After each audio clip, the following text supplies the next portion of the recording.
Two pollsters that actually made accurate predictions in 2016. Insider Advantage Chairman Matt Towery, and from the Trafalgar Group, Robert Cahaly is with us. All right, Robert, you had new polls come out today. You have the president up slightly in Michigan, Pennsylvania, and down one in Wisconsin. Now, if you look at those states in 2016, you called those states.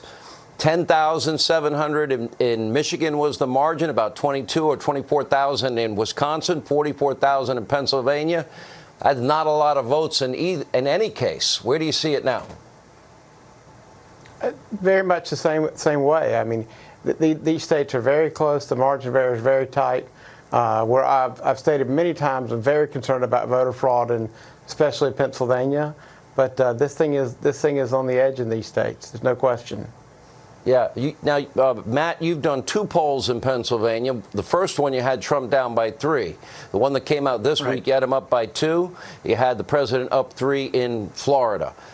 You called it in 2016 as well that President Trump would win. What do you see now? How similar, or do you see differences in this campaign? Well, I'm seeing some shifting. First of all, this election, I'm seeing older voters tend to not be quite as enthusiastic for the president, although they're coming around. But what I'm really noticing, I don't know if Robert has seen this in the last week or so, in Pennsylvania, for example, we're seeing younger voters who are coming around to the president. And we've asked a question about how they feel about a shutdown during COVID.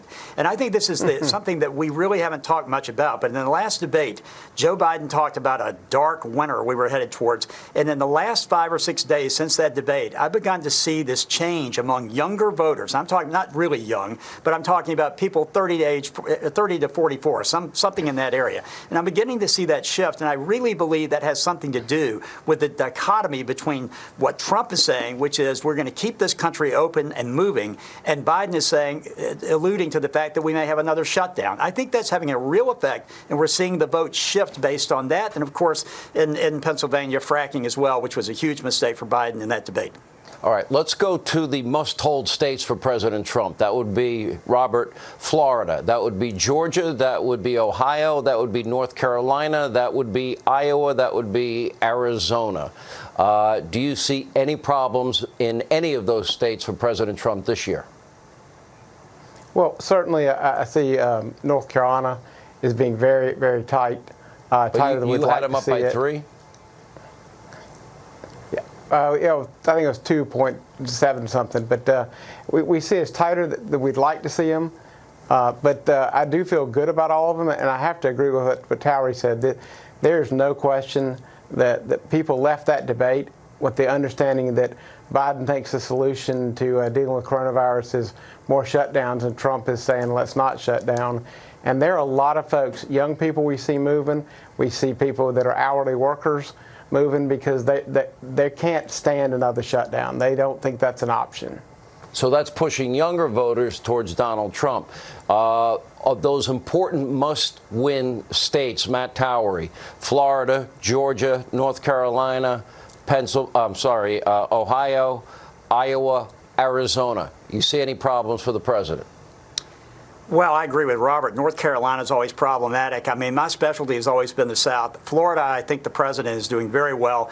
Georgia, I would wait for the Rosetta Stone landmark poll. That usually is the best poll. It had the president up about 4 points.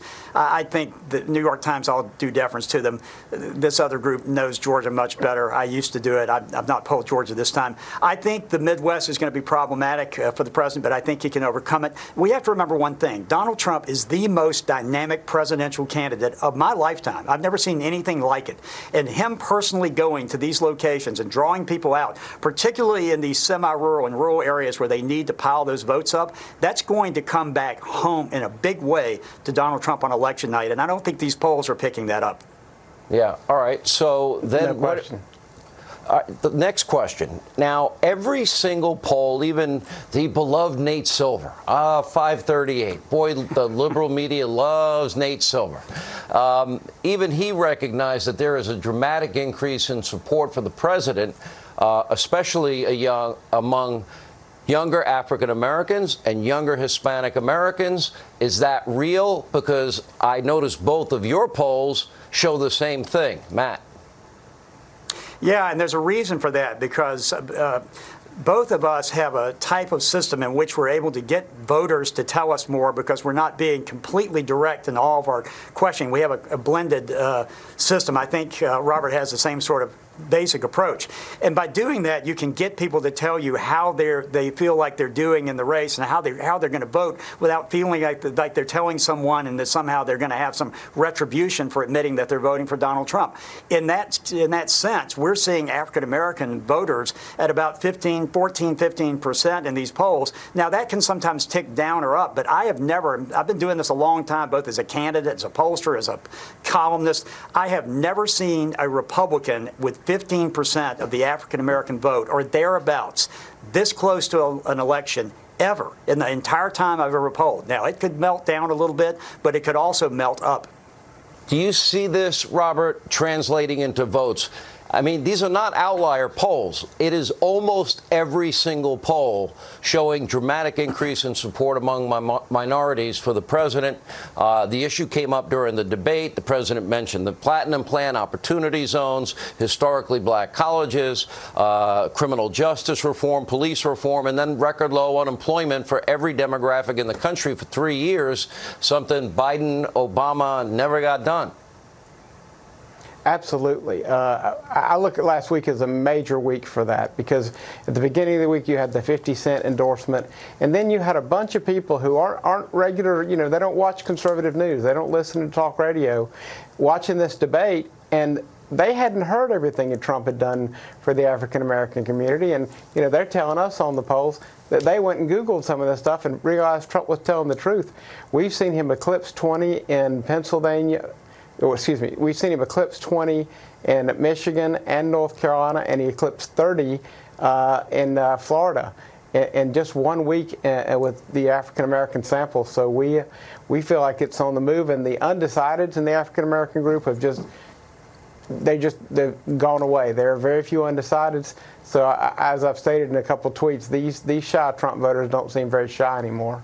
Prediction: who's going to win the race? Robert, real quick. Well, I tell you what, I got to run. We got to dip into the president. Robert Cahaly, thank you. Matt Towery, thank you.